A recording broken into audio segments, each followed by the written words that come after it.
Vamos desde nuestro Centro Internacional de Noticias. Nos acompaña Daniel Reisbeck, analista político y columnista. Gracias por estar con nosotros en la tarde fin de semana.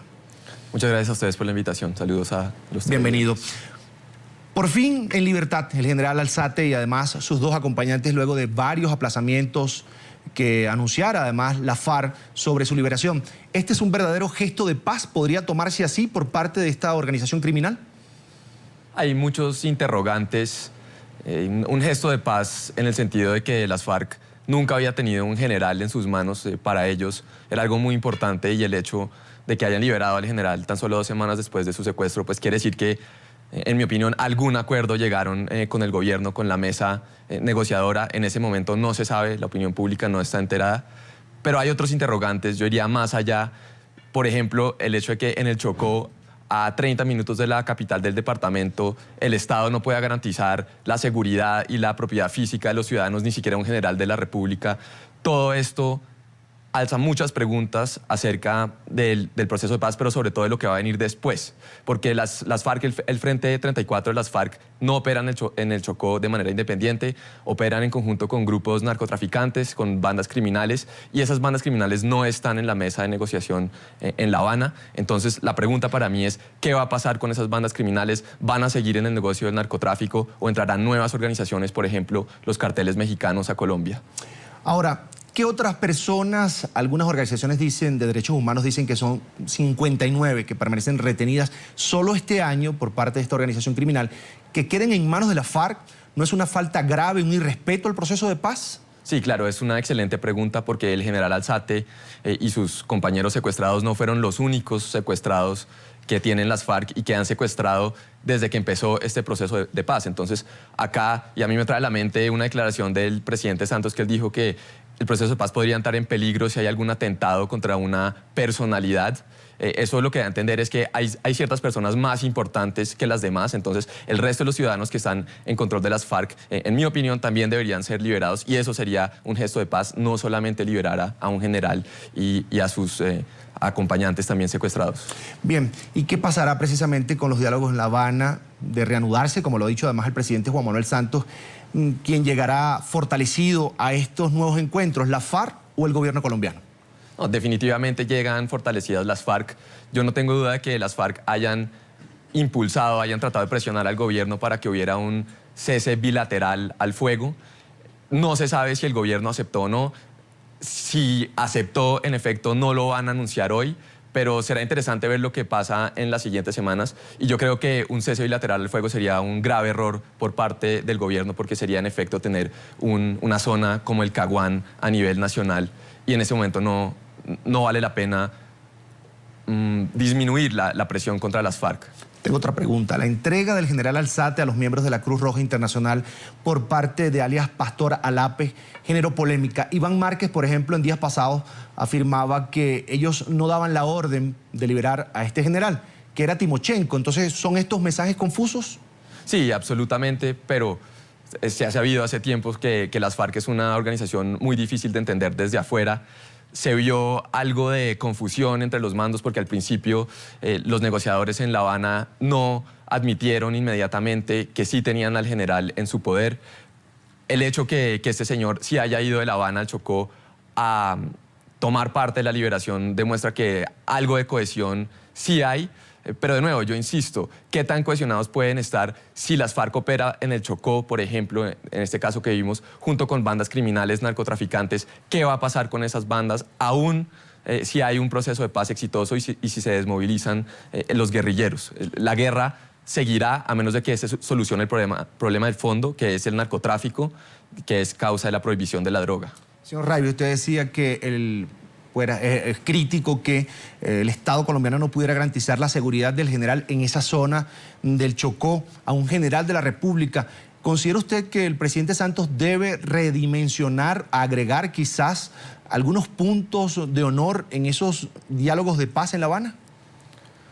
Pues definitivamente va a haber presión por parte de las fuerzas militares, que obviamente se sienten sentidas en su sentido del honor.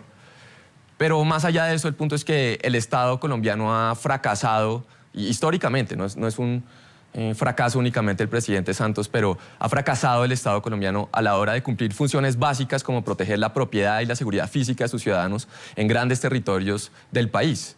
Y esto lo demostró claramente el secuestro del general Alzate, el hecho que un general de la República no puede ir a un lugar que se encuentra a pocos minutos de la capital de un departamento, pues simplemente nos hace caer en cuenta de que este es un gran problema. De nuevo, repito, las bandas criminales que están llevando a cabo actividades del narcotráfico en estas zonas, y esto es algo que va a continuar así haya un proceso de paz exitoso, así se firme la paz, mientras se mantenga el narcotráfico va a seguir la guerra, sin duda alguna. Esas dudas que surgieron por la incursión o la permanencia de este general de civil sin escoltas en la zona del Chocó, donde fue secuestrado, pues, ¿de dónde creen usted que viene? Pues, en lo político, ¿por qué hay las dudas? Pues las dudas son obvias en el sentido de que un general en una zona roja, como dijo el mismo gobierno, pues no puede estar sin una escolta. Ahí se rompieron varios protocolos de seguridad, pero el hecho para la población civil y para el país en general es que, pues si un general ahí no está a salvo, la población civil también está a merced de las FARC, y eso es absolutamente inaceptable. ¿Y ahora qué debe hacer el gobierno de Juan Manuel Santos para que la sociedad colombiana tenga fe en este proceso y además lo apruebe, porque así lo requiere?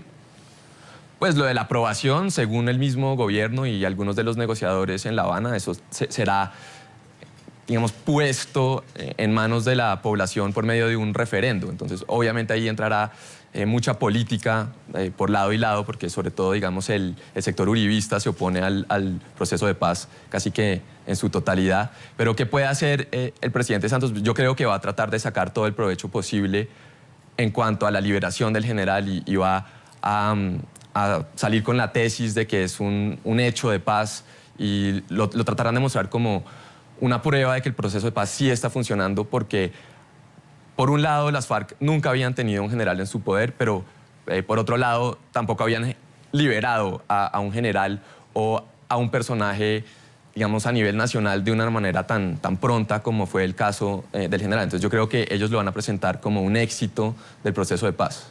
Siempre la liberación de un secuestrado, por supuesto, es una buena noticia para cualquier sociedad en el mundo, pero ¿usted cree, tomando en cuenta las dudas que le hacía referencia hace minutos, que el general Rubén Darío Alzate debe responder ante la sociedad colombiana, ante la justicia, por haber estado allí de la manera que usted decía, sin escolta, en una zona roja, puede ser de civil? No, yo diría que definitivamente el general Alzate debe responder varias preguntas, precisamente qué hacía en ese lugar, vestido de civil, en pantaloneta, etcétera, pero esas son cuestiones también de las propias instituciones militares, y muchos interrogantes que cualquier cosa que yo diga es pura especulación.